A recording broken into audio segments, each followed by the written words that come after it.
할렐루야. 여러분 모두를 환영하고 축복합니다. 오늘 아침에 교회로 이렇게 나오는데 보니까 하늘을 보니까 굉장히 날씨가 좋더라고요. 어제 그제는 황사가 얼마나 심했는지, 근데 오늘은 그래도 황사가 좀 거친 듯해요. 그래서 하늘도 좀 맑아졌고 공기도 조금 맑아진 그러한 느낌이 있습니다. 오늘 가정의 달 5월의 두 번째 주일, 또 어버이 주일로 이제들이 지키는데 오늘 함께 하신 여러분을 정말 환영하고, 또 오랜만에 오신 분들도 눈에 띄어서 정말 기쁘고 감사합니다. 또 새롭게 등록하신 또 가정이 있어서 더더욱 하나님께 영광을 돌려드립니다. 가정의 달이죠. 오늘도 변함없이 예배하는 우리 모든 성도님들, 또 온라인으로 또 예배에 참여하고 계신 우리 모든 식구들, 주님의 이름으로 환영하고 축복합니다. 여러분의 가정 위에 하나님의 크신 은혜와 사랑, 인도하심, 함께 하시는 은혜가 더욱 넘쳐나기를 주님의 이름으로 축원합니다. 우리가 보통 이야기할 때에 잘 알려진 유명한 사람들의 이야기를 들을 때마다 그 유명한 사람들뿐 아니라 그 부모님들, 그 어머니들, 부모님에 대한 이야기들을 우리가 종종 듣게 되는 경우가 있습니다. 예를 들어서 자녀를 바르게 키우기 위해서 3번씩이나 이사한 것으로 유명한 맹자의 어머니를 우리는 또 잘 알고 있죠. 맹모 삼천지교라고 하는 그러한 단어로 우리가 익히 잘 알고 있죠. 맹자의 어머니. 자녀를 교육시키는데 이사하죠. 이사 3번이나 이사했다 그런 얘기예요. 첫 번째 이사한 곳은 어디였어요? 공동묘지 부근이었어요. 공동묘지 부근에 갔더니, 그런데 이 아이가, 이 맹자가 맨날 배우는 게 뭐예요? 아이고, 장례식만 배우는 거예요. 그리고 막대기 들고 아이고 하는 그것만 배우는 거예요. 그래서 이 공동묘지 부근에 있다가는 아이 장례식 하는 것밖에나 못 깨우겠구나, 이렇게 생각을 하고 다시 이사를 하죠. 어디로 갔어요? 시장통으로 갔어요. 시장 부근으로 갔더니 아이가 맨날 배우는 게 얼마짜리 이러면서 그러면서 그거 배우는 거예요. 그래가지고 이것도 안 되겠다라고 생각을 해서 다시 3번째 이사를 했다는 거죠. 어디로 갔다고요? 서당 근처로 간 거죠. 그래서 서당 부근으로 가니까, 그러니까 서당 부근에서 뭘 배워요? 글을 배우고 글쓰기를 배우고 공부를 배우고 그렇게 해서 그를 키웠다라고 하는 이 맹자의 어머니 3번이나 이사했다라고 하는 그런 이야기, 우리는 너무나 잘 알고 있습니다. 조선시대에 이름이 알려지지 않았지만 아들을 훌륭한 학자로 키워낸 어머니가 있어요. 그 어머니의 이름은 아직도 몰라요. 그러나 그 아들의 이름은 우리가 기억해요. 그 아들은 한석봉이에요. 한석봉. 그런데 그 어머니는 아직도 이름을 알 수가 없어요. 이름이 없는 여인. 조선시대 정말 이름 없는 여인이 참 많았지요. 그런데 그 아들 한석봉, 그 아들을 아주 훌륭한 학자로 키우기 위하여, 붓글씨 학자로 키우기 위하여서 이 어머니가 놀라운 결단을 내리지 않습니까? 이 한석봉이 공부하고 이제 다 된 것처럼 돌아왔는데, 이 어머니가 그러면 나하고 시합 좀 하자. 그래가지고 불을 다 끄고, 캄캄한데 너 붓글씨 써라, 나는 떡을 썰 테니까. 그래가지고 붓글씨 쓰라 그러고 당신은 떡을 써는 거예요. 그런데 불을 켜고 보니까 이 한석봉 자기 아들은 붓글씨 다 띄었다고 와서 붓글씨 쓰는데, 껌껌한 데서 쓰니까 개발세발이죠. 붓글씨가 엉망이죠. 근데 어머니는 그 껌껌한 가운데서도 칼질을 하는데, 떡을 써는데 얼마나 정교하게 아주 일정하게 잘 떡을 써는지 딱 비교하니까 이미 시합에서 아들이 지고 만 거죠. 아들이 다시 보따리 싸가지고 다시 가가지고 이제 열심히 다시 공부해가지고, 그래서 붓글씨 위대한 학자가 되었다라고 하는 그런 이야기, 우리는 잘 알고 있습니다. 위대한 사람에게는 위대한 어머니, 위대한 부모님이 있었다라고 하는 그런 이야기를 우리는 종종 듣기도 하지요. 5월 넷째 주가 되면은 우리 감리교를 시작했던 요한 웨슬리 회심 기념 주일인데요. 우리 감리교를 시작했던 요한 웨슬리 어머니였던 수산나 웨슬리는요, 그 당시 여인으로는요 아주 독특했어요. 그 당시 여인으로는 정말 인재였죠, 엘리트였죠. 그래서 아이들을 교육시키는데 아주 철저하게 교육을 시킵니다. 특별히 어떤 교육을 시키냐, 신앙 교육을 철저하게 시켰던. 너무너무 19명의 자녀를 낳았어요. 이거 대단히 많이 낳았어요. 19명의 자녀를 낳았는데 그 자녀들을 정말 믿음으로 잘 양육을 시키는 그런 어머니가 되었고요. 그래서 그 아들 가운데 바로 요한 웨슬리, 또 그 동생 찰스 웨슬리, 아주 그러한 위대한 또 사람들이 나오게 된 것을 우리가 보게 됩니다. 우리는 어거스틴의 이야기를 하고 갈 수밖에 없습니다. 이 어거스틴은 초대 교부 중에 한 사람입니다. 아주 방탕한 삶을 살았죠. 16살 때 사생아를 낳았어요. 아주 그 정도로 자기 멋대로 자기 마음대로 살았던 이 어거스틴. 그런데 그의 어머니는 모니카예요. 이 어머니가 아들을 위해서 얼마나 눈물로 기도했는지, 그 눈물의 기도, 얼마나 눈물을 흘렸는지, 정말 그 마루가 썩을 정도로, 눈물로 썩을 정도로 그렇게 눈물을 흘리며 기도한 거죠. 그 아들 어거스틴이 변화가 되어서 정말 나중에 참회록, 고백록을 쓰게 되는데, 우리 어머니의 기도를 하나님은 안 들어주실 수가 없었다. 그는 그렇게 써요. 그 고백록이.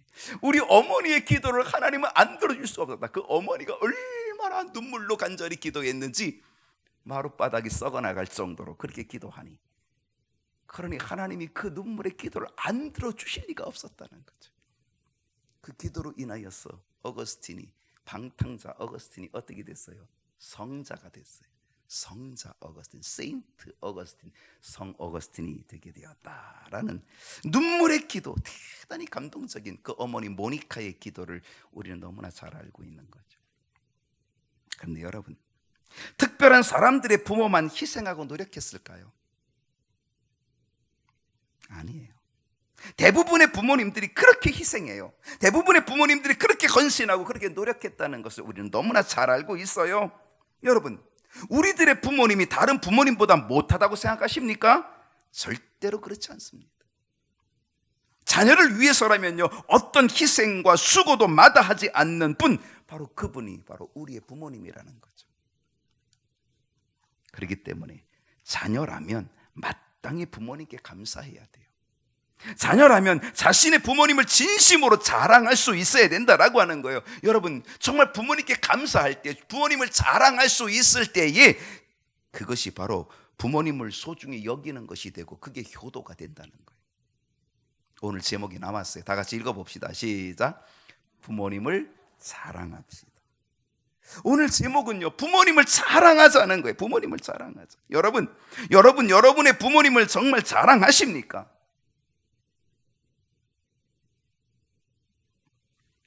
우리는요, 영화나 TV 드라마에서 종종 볼 수 있는 장면들이 있어요. 시골 어머니가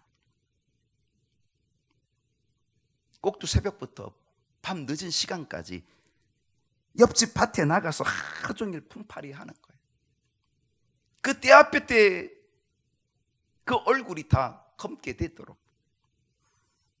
그래서 품팔이 해가지고, 그래가지고 품삯을 받아가지고 그것을 모아가지고 뭐합니까? 아들 하나 대학 공부시킨다고. 조금씩 품팔이해서 모은 그 돈을 가지고 아들 뒷바라지 하느라고, 아들 대학 공부시키느라고. 그래서 서울대 법대를 졸업시켜요. 서울대 법대를 졸업한 이 아들은요, 대기업의 스카웃을 받아가지고 그래서 취직을 해서 잘 나가는 아들이 돼요. 성공하는 아들, 출세하는 아들이 되는 거죠. 어느 날 어머니가 아들에게 전해줄 거리를 보따리에다가 잔뜩 싸가지고, 그리고 아들을 만나러 서울로 올라가요.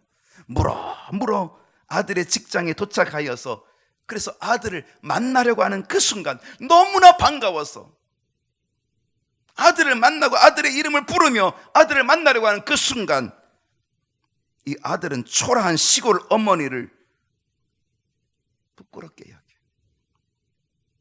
창피하게 여겨. 그래가지고 눈길을 돌리는 거죠. 얼굴을 돌려버리는 거죠. 외면하는 거죠. 옆에 있던 친구들이 누군데 그래, 누군데 그래, 거침없이 하는 내뱉던 말이 뭐예요? 우리 집 식모야.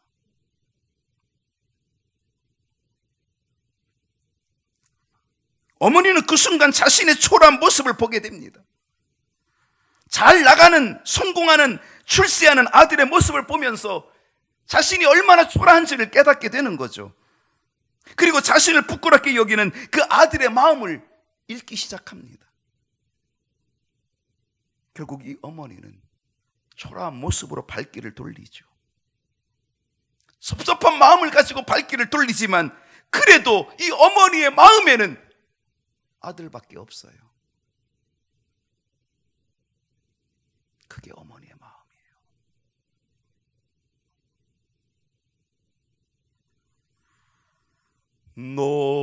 높고 높은 하늘이라 말들 하지만 나는 높은 게 또 하나 있지. 낳으시고 기르시는 어머님 은혜,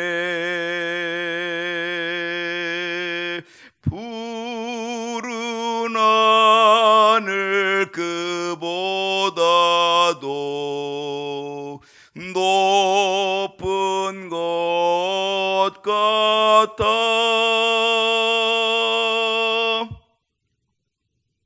아무리 하늘이 높다 해도 나는 높은 게 또 하나 있어. 그거보다 높은 게 또 하나 있어. 낳으시고 기르시는 어머님 은혜, 어머니의 마음. 아들은 외면하고 창피하다고, 식모라고 이야기하고 있지만, 그래서 자신의 초라한 모습을 가지고, 섭섭한 모습을 가지고, 마음을 가지고 돌아서지만 그래도 어머니의 마음속엔 아들밖에 없는 것.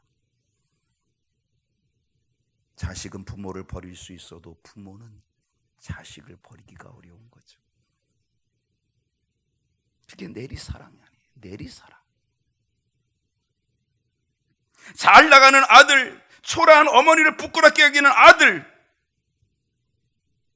과연 그 마음속에 진정한 효도가 있을 수 있겠습니까? 언젠가 여러분에게 이야기한 적이 있습니다. 어떤 딸이 자신의 어머니를 너무 싫어합니다. 왜냐하면 어머니의 얼굴, 자기 엄마의 얼굴, 그 몸에 심한 화상으로 너무 심하게 흉터로 이그러져 있기 때문에 그렇습니다. 요즘 의술이 발달돼 있어서요, 성형을 정말 잘하지만은요, 화상을 입은 성형을 되돌리기는 쉽지 않습니다. 그런데 옛날에는요, 어디 수술이라는 게 어디 있어요? 화상으로 입은 살갗과 얼굴, 보기 흉한 것, 정말 우리는 너무나 잘 알고 있죠. 더더욱 사춘기 예민한 때에는요, 더더욱 그랬을 거예요. 그 딸은 어머니가 학교에 오는 거 절대 반대합니다. 그 딸은 어머니가 너무 미워요. 너무 보기 싫어요. 저주스러울 정도로. 그래서 빨리 어머니로부터 탈피하고 싶고 벗어나고 싶어요. 그러던 어느 날 이 딸이 친구들과 함께 있는데 우연히 엄마하고 마주치게 돼요. 엄마는 본능적으로, 엄마이기 때문에 본능적으로 반가워서 딸을 만나가지고 딸의 이름을 부르고 있는데 그 딸은 어머니를 이미 피해버리는 거죠. 외면하는 거죠. 친구들이 물어요. 누군데 그래? 누군데 그래? 그 딸은 얼버무리면서 그냥 우리 집 옛날에 식모였어. 엄마는 가슴이 미어지지만 참고 견뎌내는 거죠. 어느 날 그 딸이 자기 방을 정리하다가 우연히 책갈피에서 떨어진 한 장의 사진을 발견하게 돼요.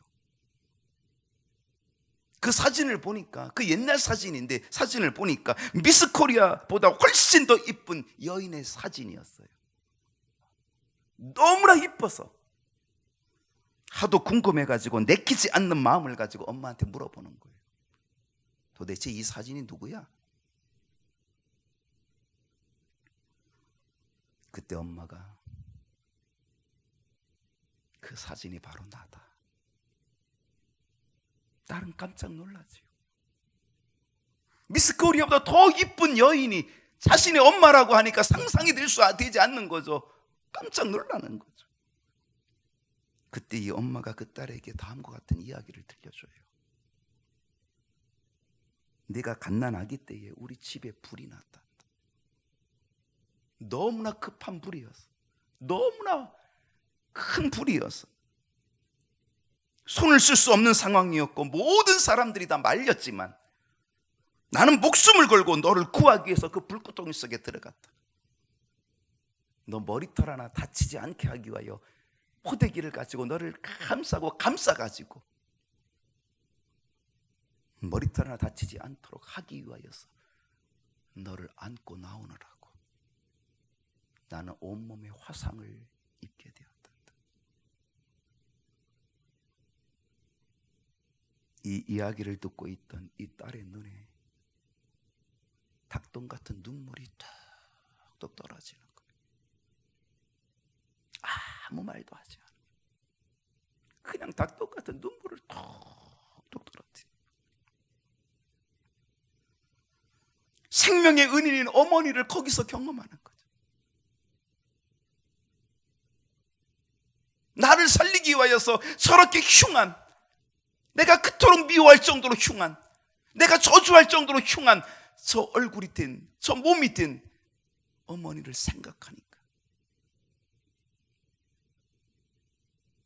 그 이후로 이 딸은 어머니가 더 이상 부끄러운 존재가 아니라, 창피한 존재가 아니라 그 어머니가 세상에서 가장 자랑스러운 어머니가 되었다는 거죠.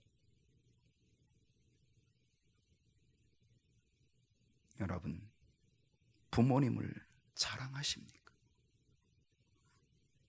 부모님을 자랑하는 것이 효도임을 깨달으시기를 바랍니다. 오늘 성경의 이야기는 요셉 이야기입니다. 요셉은 형들의 시기로 17살에 애굽으로 팔려간 사람입니다. 노예로 팔려갔어요. 형들 때문에, 형들의 시기로. 애굽에서 숱한 고생을 하는 중에도 이 요셉의 마음은 늘 아버지 야곱을 향한 마음이 늘 그 안에 있었다는 사실이죠. 아버지에 대한, 부모님에 대한 그리움. 오늘 우리는 이 성경을 살펴보면서 요셉의 마음, 요셉이 효도하는 마음, 그 마음을 우리는 어떻게 배울 수 있을까? 저는 오늘 이 어버이 주일에 정말 이 요셉의 마음을 통하여서 우리가 배웠으면 좋겠다는 거죠. 오늘 두 가지 얘기할게요. 무엇을 배울 수 있느냐? 첫째는 요셉에게 있어서 아버지는, 부모님은 우선순위의 1순위였다는 거죠. 애굽으로 팔려간 요셉, 노예로 팔려간 요셉, 그는 애굽에서 노예의 삶을 살아갑니다. 그것도 숱한 역경과 감옥의 생활을 이겨내면서 정말 하나님의 은혜로 기적같이 이 요셉은 애굽의 총리 대신이 되는 성공적인 삶을 이룹니다. 지난 날들을 돌아보면요, 하나님의 섭리였다는 것을 이 요셉은 깨닫게 되죠.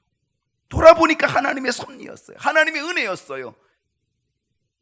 이 요셉은 하나님의 손길을 깨달으면서 이미 자기를 파는 형들의 모든 것들은 다 용서했어요.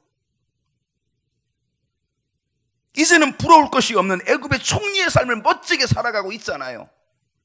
노예에서, 감옥 생활에서 이 애굽 제국의 총리 대신이 되었다는 거죠. 왕 다음 가는 2인자가 된 거죠. 부러울 것이 없죠. 그러나 요셉의 마음에 한 가지 남아있는 그 마음은 아버지에 대한 그리움이에요. 이미 어머니는 세상을 떠났고 아버지에 대한 그리움. 7년 흉년이 있어서 요셉의 형들이 애굽에 곡식을 사러 오지요. 총리 대신이 된 요셉, 자기 동생을 알아보지 못하지만 이 요셉은 자기 형들을 한눈에 알아보지 않습니까? 그러면서 모른 체 하면서 요셉이 형들에게 묻는 물음, 그 질문은 다름이 아닌 무엇이었는지 아세요? 그건 아버지 안부였다는 거예요. 창세기 43장 27절을 보십시다. 요셉이 그들의 안부를 물으며 이르되 너희 아버지, 그러니까 요셉이 내 아버지라 그러지 않아요. 너희의 아버지. 이때는 요셉이 자기의 정체를 드러내지 않았기 때문에 너희의 아버지, 너희가 말하던 그 노인이 안녕하시냐, 아직도 생존해 계시느냐 라고 하는 거죠. 17살에 노예로 팔려간 이 요셉, 자기 코가 석자예요. 내가 어떻게 될지 몰라요. 내 노예로 팔려와서 내가 내 앞길이 어떻게 될지 몰라요. 자기 코가 석자임에도 불구하고 언제나 이 요셉의 마음에는 아버지에 대한 생각이 가득했다는 거죠. 그 고통 중에도 가득할 뿐 아니라 그는 총리 대신이 되어 그 높은 자리에 올라가 있는 상태에서도 늘 아버지에 대한 마음이 그에게는 1순위였다는 거죠. 그래서 형들에게 던지는 질문이 뭐예요? 너희의 아버지, 너희가 말하던 그 노인이 안녕하시냐, 아직도 생존해 계시느냐 라고 그렇게 묻고 있는 거예요. 창세기 45장 3절을 보면 이때는 요셉이 자기 정체를 드러냈어요. 형들에게 내가 요셉입니다. 당신들의 동생입니다. 당신들이 나를 은 20에 팔아먹은 요셉입니다. 자기 자신을 드러내요. 그러면서 뭐라고 얘기합니까? 나는 요셉이라. 내 아버지께서 아직 살아계십니까? 내 아버지가 아직도 살아계시냐? 여러분, 이것을 통하여 우리는 뭘 느낍니까? 바로 요셉의 마음속에 가장 먼저 누가 있었다? 부모님, 아버지가 있었다는 소리죠. 여러분의 마음속에 가장 먼저 부모님이 계십니까? 오늘 나의 마음속에 가장 먼저 부모님이 있다면 그것이 효도라고 하는 거예요. 요셉의 마음속에는 언제나 아버지가 가장 먼저였어요. 창세기 45장 9절에서도 볼 수 있어요. 당신들은 속히 아버지께로 올라가서 아뢰기를 아버지의 아들 요셉의 말에 하나님이 나를 애굽 전국의 주로 세우셨으니 지체 말고 내게로 내려오십시오 라고 이렇게 얘기하는데요. 여러분, 이 이야기를 잘 9절을 한번 우리가 유심히 좀 살펴볼게요. 요셉은 형들에게 뭐라고 얘기하고 있어요? 속히, 당신들은 속히 올라가십시오. 아버지께 나의 안부를 전해 주십시오. 아버지의 아들 요셉이 지금 애굽의 전국의 주로 애굽 나라에 지금 총리 대신에 되었다는 이 사실을 좀 알려달라고 하는 거죠. 어떻게 빨리 속히 올라가서. 왜 야곱이 왜 이렇게 얘기했을까요? 사실 이 요셉이요, 아버지를 생각하면 너무너무 마음이 아픈 거예요. 왜? 아버지는 요셉이 어떻게 된 줄로 생각하고 있어요? 죽은 줄로 알고 있어요. 여러분, 자식을 먼저 보낸 이 아버지의 마음은요, 지금 22년의 세월이 지나고 있거든요. 22년의 세월이 지났지만 그 22년의 세월 가장 사랑했던 아들을 잃어버린 이 아버지의 마음은 무너진 거예요. 그 22년 세월이 얼마나 그에게는 아픔의 세월이었을까요? 요셉이 그 형들에게 빨리 속히 올라가서 자신의 안부를 알려달라고 하는 것은 뭐예요? 아버지의 근심, 아버지의 마음, 이 모든 것들을 빨리 풀어달라는 거죠. 요셉을 지금까지 죽은 것으로 알고 있는 아버지의 그 마음을 풀어서 빨리 기쁨으로 바꿔드리고 싶은 거였죠. 여러분, 생각해 보세요. 그 야곱 아버지가 자기 아들이 살아있다라고 하는 이 소식을 22년 만에 듣게 되었다고 한다면 여러분, 그 아버지가 어떤 마음을 가졌을까요? 그 기쁨이 어떠했을까요? 아마 천국은 따로 없었을 거예요. 그게 바로 천국이었을 거예요. 오늘 이 구절에서요, 요셉은 속히 올라가서 자신의 안부를 아버지께 빨리 알려달라고 얘기하면서 뭐라고 얘기하는지 아십니까? 아버지의 아들 요셉의 말에, 아버지의 아들 요셉의 말에, 아버지가 우선이에요. 사실 요셉의 위치가 뭐예요? 총리 대신이에요. 그러면 총리 대신의 아들, 아버지 이래야 되잖아요. 근데 뭐래요? 자기가 총리 대신이 되었지만 자기의 지위를 교만하게 드러내는 것이 아니에요. 아버지의 아들이라고 하는, 아버지의 아들. 나는 여전히 아버지의 아들일 뿐입니다. 내가 애굽의 총리가 되어 있었다 할지라도 나는 여전히 아버지의 아들일 뿐입니다. 이게 아버지를 우선으로 여기는 마음이고, 이게 효도의 마음 아니겠습니까? 내가 지위가 높다고 부모님을 깔보는 게 아니라, 우습게 여기는 게 아니라, 내가 지금 총리 대신이 되어 있다 할지라도 나는 여전히 아버지의 아들 요셉에 불과하다는 것.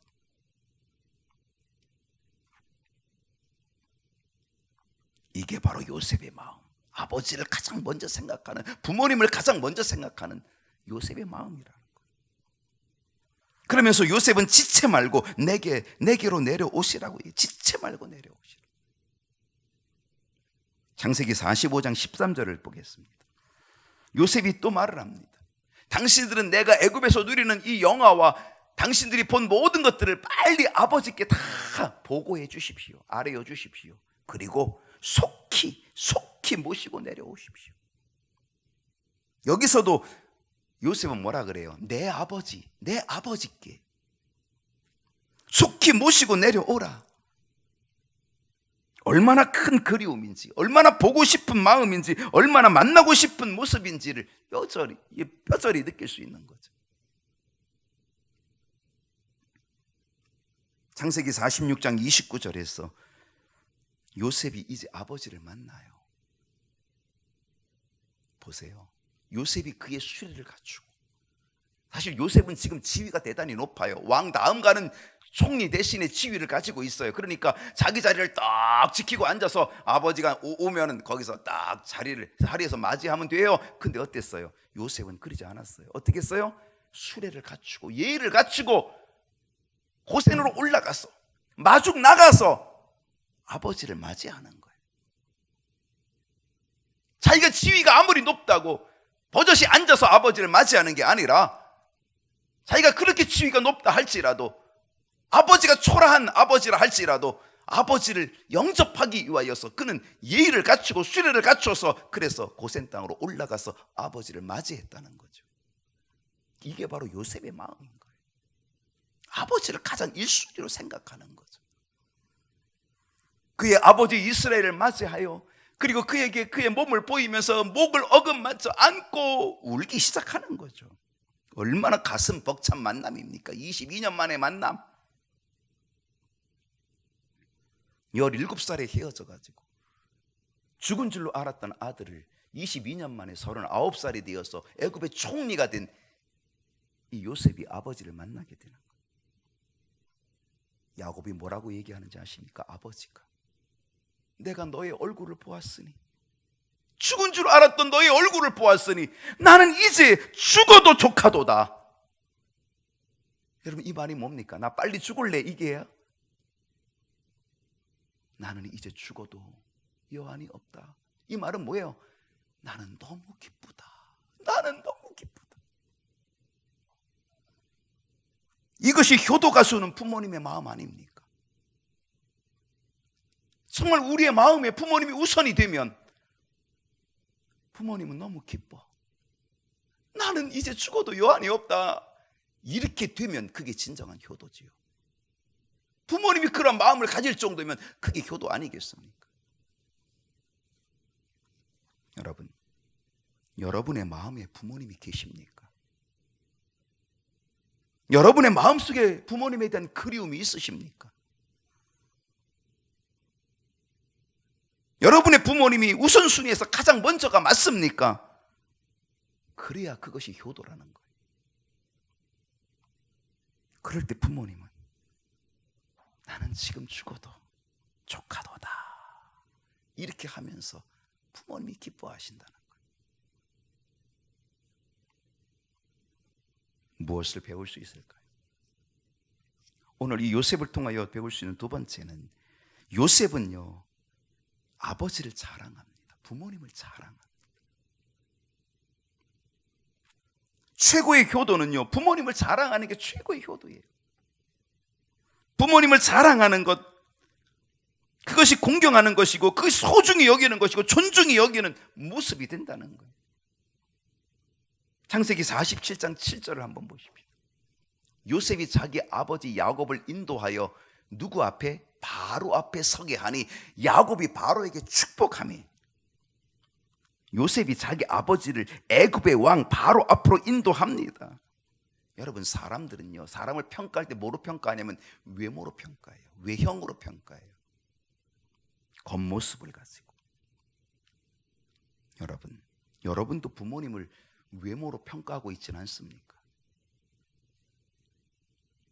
지금 아버지의 모습이 어때요? 초라한 모습이죠.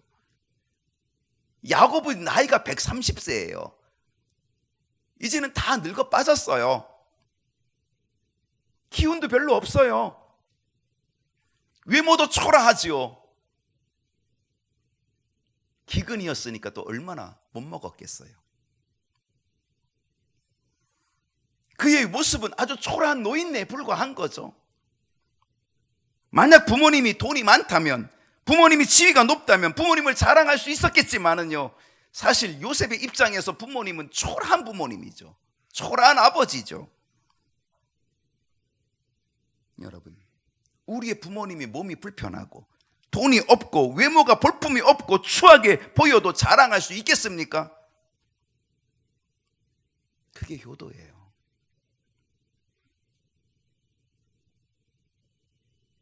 야곱의 지금의 모습은 초라한 노인네에 불과한 거예요. 거기다가 상대는 누굽니까? 애굽 제국의 왕이에요. 애굽이라고 하는 거대한 나라의 왕이라니까. 왕 앞에 서는 거예요. 지금 청와대로 가는 건 게임도 안 돼요. 그 당시 애굽 제국의 왕 파라오는요 애굽 사람들에겐 신적인 존재예요. 신같이 여겨지는 존재, 감히 접근할 수 없는 존재예요. 그런 이 파라오, 신적인 존재 파라오, 이 바로 앞에 자기 아버지를, 그 냄새나는 130세 노인네 그를 인도한다라고 하는 것, 이거는 보통 담대함이 아닌 거죠.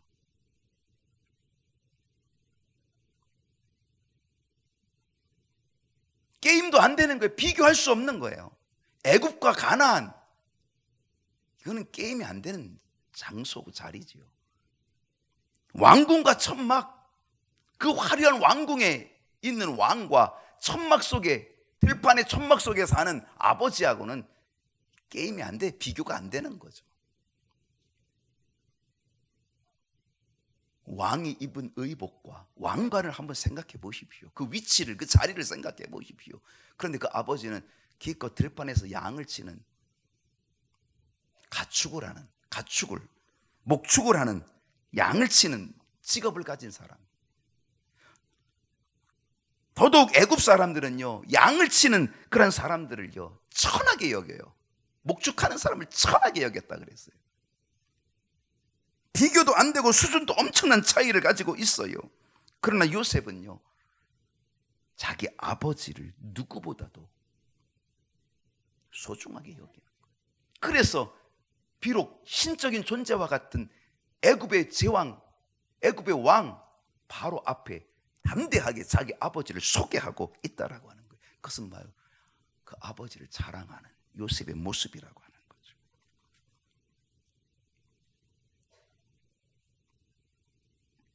야곱은요 자기 아들 덕분에, 요셉 덕분에 바로를 만나게 되고요, 그리고 바로에게 축복할 기회를 얻는 영광을 얻게 되는 거죠.